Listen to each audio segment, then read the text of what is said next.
The god of wealth was punished by his grandfather and banished to the mortal world for recklessly manipulating human fortunes and indulging in playful mischief. He had to accumulate enough merits to regain his divine throne. The mighty god of wealth was reincarnated as a poor little girl with no parents, living in a temple dedicated to the god of wealth. The little girl met a lady by chance. Though the lady was surrounded by bad luck and regarded as a jinx by others, she still kindly gave the little girl an umbrella. The little girl sensed the lady's kind heart. She learned that the lady was praying for her husband's jewelry business to go smoothly, and was blaming herself for being a so-called husband-destroying jinx and for her son's illness.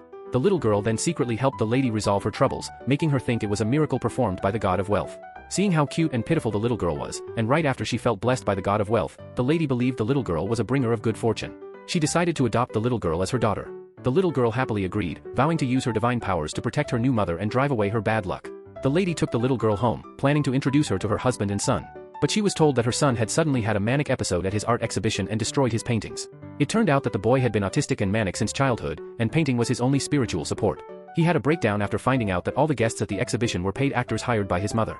The lady's relatives not only exposed the truth about the hired guests, but also insulted the lady as a jinx, her son as a madman, and the little girl as a beggar child, using extremely harsh words. The little girl fought back on the spot and swore to cure her elder brother.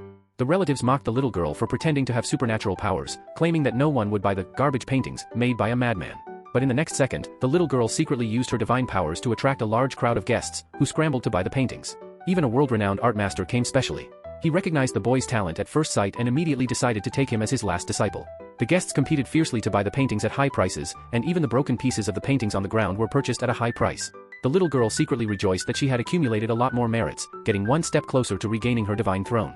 The relatives still refused to believe what they saw, so the little girl cast a spell and made her fall to the ground.